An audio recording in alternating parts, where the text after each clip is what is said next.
I've spent just under a week with the Sony Xperia 1 Mark V, and while I'm not quite ready for the full review just yet, I can definitely share a few thoughts. Not least of all, how freaking cool this is if you've got pets. The eye autofocus works on them like a dream, specifically in really well lit conditions, because then it's like pow pow pow and you get a great shot virtually every time.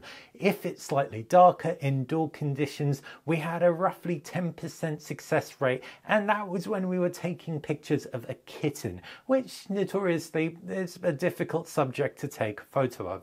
But that's besides the point. Let's get back to this phone and we'll come on to that camera in a little bit more detail later. I'm going to kick off talking about the design. And this phone feels really, really solid, great in the hand. The flat sides make it very familiar, very Sony, as does the tall frame. But because you've got that striated, that textured frame, it adds a little bit more grip. And that carries over to the back of the phone. Gorilla Glass Victus 2, but it's got this kind of pointless, dotty back. You can't see it unless you've got a macro lens on it, but you can definitely feel it. It makes a scratchy noise under the fingernail, and it also, like I said, gives a little bit more grip, gives a little bit of tactility that just really nice and rich. But what's also cool is it doesn't cling on to fingerprints, so this phone looks fresh every time you take it out of your pocket pretty much. I really like the design. Also, the camera bump doesn't jut out too far. Sony's held on to that styling that it's come to be known for.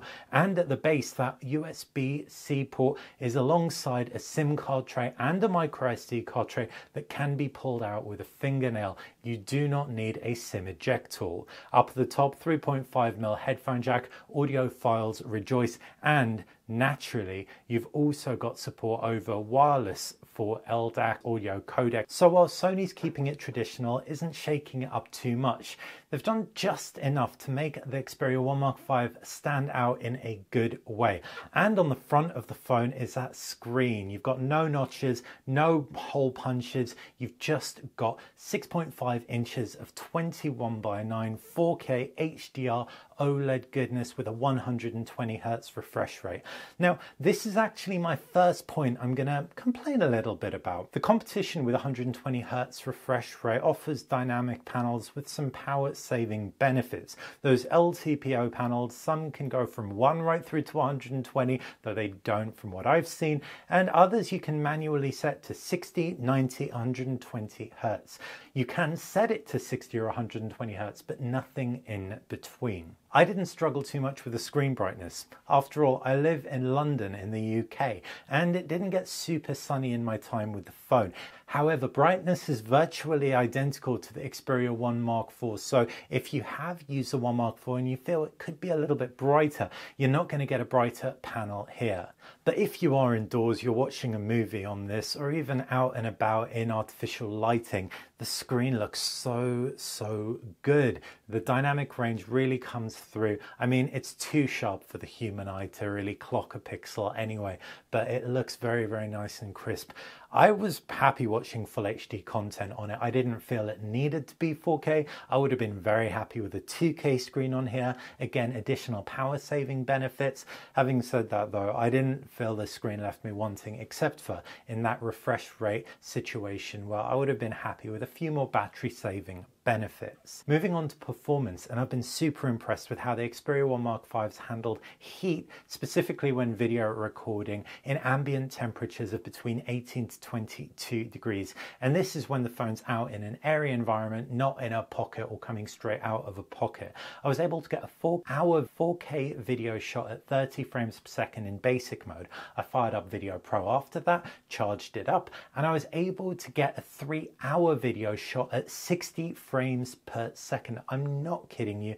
Absolutely nuts when you think you're coming from the Xperia 1 Mark IV, which barely lasted a few minutes when I first got it. Software updates helped over time, but that Snapdragon 8 Gen 1 was not a heat champion, unlike the Snapdragon 8 Gen 2 and the Xperia 1 Mark V. Having said that, I did notice some throttling, not when using the camera, but when I pulled it out of my pocket, it was quite warm and I wanted to play a game, it didn't quite keep up with the best out there. Also, I found when the battery is low, things stutter as well, suggesting throttling really kicks in then too to preserve those last few milliamps. Most of the time though, I found performance was really solid, whether gaming, whether taking photos, everything was nice and nippy, which I have struggled with on past Sony phones. Also, you've got 256 gigabytes of storage on here. Now for a phone of this price and one that can be used as an external monitor and recorder for an alpha camera, I would have really liked 512 gigabytes of storage. If Honor can do it on the much cheaper Magic 5 Pro, then Sony should be able to on a phone of this price. I understand that there's a lot of other stuff here that isn't on Honor phones, but it was just been something I would have loved to have seen. But on the Plus, there is that SD expandability up to an additional 1 terabyte, though I'm not sure I'd feel super comfortable recording footage that I really need on an SD card, a micro SD card in a smartphone. My impressions of the camera have been very positive. The main camera, the ultra wide, and around the 3.5 times zoom range. It basically is that perfect balance that I've been longing for a while of Sony's classical take on photography, a lot of control over your shots, simultaneously though looking at what the computational photography competition is doing and grabbing some of that. The dynamic range that you get in the basic mode is much better than anything I've seen from Sony. Probably has a lot to do with that bigger sensor, probably also has a lot to do with Sony conceding a little bit, making its night mode more Pixel 7 night mode rather than Sony Xperia 1 night mode. It holds the shutter open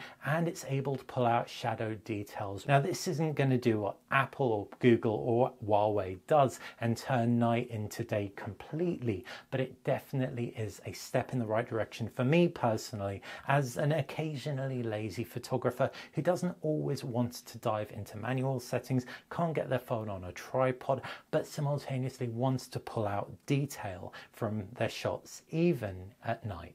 I do wonder if Sony put a bigger sensor in there, a 1-inch IMX989 for example, whether or not I would have been able to get a faster shutter speed. It would have made that eye autofocus work that bit better in darker environments. But having said that, irrespective, I really do like Sony's look that they've now created for the One Mark V. It's the first of its kind as far as I'm concerned, and super competitive while still holding on to the Sony's classical edge. I'll need to test the camera in a lot more detail before I give you anything more conclusive, but please, if you've got any questions about it specifically, ping them in the comments section below and I'll make a short or answer it in a full camera review later down the line. Battery life on the Xperia 1 Mark V has been good but not fantastic. About an hour of max brightness, full HD video playback, offline content, not streaming, takes the battery down by about 14%. I found on most days I'm able to get to around 9-10 p.m. with a few percent left in the tank, but if it is a heavy day, I'm dying by around 6-7 p.m. in the evening, and that's after a 7 a.m. start. So like I said, it's decent. It's not the worst out there, but definitely it isn't the best either. All things said and done though, I've loved my time with the Xperia 1 Mark V. While the Xperia 1 Mark IV was good, especially after a few more software updates helped things along. Initially when I got it, heat was a real issue. The 1 Mark V with that Snapdragon 8 Gen 2 handles heat a lot better, and it also gives you a more polished user experience. The design feels a little bit more standout. The interface is nice and snappy, very little throttling compared to what I experienced on the 1 Mark IV. And then there's that camera, upgraded hardware and also upgraded processing as well to give you that more competitive edge when compared to the competition in automatic mode, while simultaneously giving you full control over your shot in all those various manual modes too. Hopefully you've enjoyed this early review of the Xperia 1 Mark V. I'll be posting more thoughts the more I use this phone, but if you've got any questions, like I said, please fire them in the comments section below. And if you like this video, like the channel, like, subscribe, that really helps me out. Have a great day. Bye.